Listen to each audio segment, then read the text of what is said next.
how to leverage technology in enhancing efficient cargo delivery in the West African sub-region. So we had in the studios the CEO of Cars Brokers in the person of Eugene Oheme, who has been telling us, the role that his outfit has been playing to ensure efficient cargo delivery in the West African sub-region. Let's take a listen.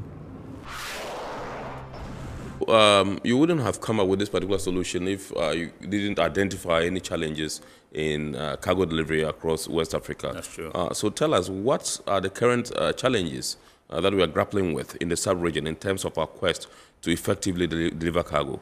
Okay. So the challenges are numerous, but we'll focus on the ones which is related to technology. We are not here to talk about roads and all those ones. Right. There's limited access to technology if it comes to cargo delivery in the sub-region. Right. Also, the industry is highly fragmented. Several drivers operating in silos. Also, we have environmental issues, carbon emission, because driver routes are not well planned. Hence, the driver just move around and they are just emitting carbon dioxide. And that's very, very dangerous for the sub-region. Right. So those are some of the challenges that you've observed in our quest to deliver effectively cargo across West Africa. Exactly. Okay. All right. So let me find out from you, the cargo trucking market, how popular is it in our part of the world? Okay. All right. Thank you very much for the question. It's highly patronized because most of our cargoes are being moved by road. Hence, all our cargoes moving by roads are being conveyed by drivers. Right. Hence, this industry is highly patronized and very, very viable. But because of its disorganized nature, we are not seeing how effective and potential this industry can serve to this industry. When you say disorganized, what do you mean? For instance, in Ghana, about 70% of truck drivers are being owned individually. If I say individually, more or less like owner-operators. Okay. So we have a driver who owns one car. I have my own truck and I drive it myself? Is that Yes, what you mean? so those are called the owner-operators. And then we have a fraction of them who are independent drivers.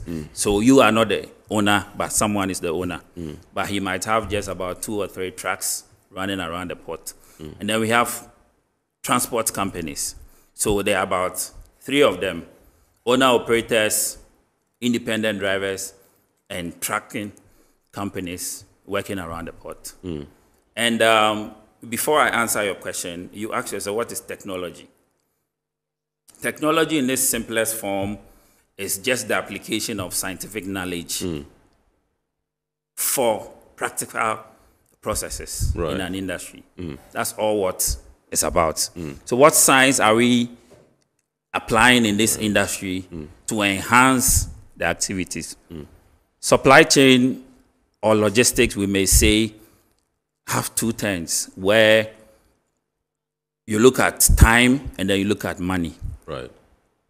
If you are not optimizing some of the activities here, when you keep your cargo at the port, it calls for cost. So the last mile cargo delivery is what we are looking at. Right. Exactly. Thank you. Okay. So let's come to Ghana. You've been in operation for 2 years. Is it in Ghana or across West Africa? Okay, so we are doing Ghana and some of the landlocked countries, because most of these landlocked countries ply their route through Tema. Yes. So we also serve some of these landlocked countries, Burkina, Mali, and Niger. Niger, that's a transit. Exactly. Exactly. trucks, Currently. What's the patronage like? Do you face any resistance from most of these operators, the truck operators? At first, it was very new to the drivers because they are not too familiar with this tech business. You go to them and then all what he tells you is, I just need business. I don't want any app. So we have to re-engineer all the system and put them into WhatsApp. But at the back end, we have a TMS that runs through and then manage the freight forwarders who are posting the load and then the drivers who are finding the loads. Right. So our system is very simple. We are focused on the freight forwarder. We are focused on the truck driver. Right. So truck drivers are serving the supply, which is being generated by this freight forwarder, which is the demand.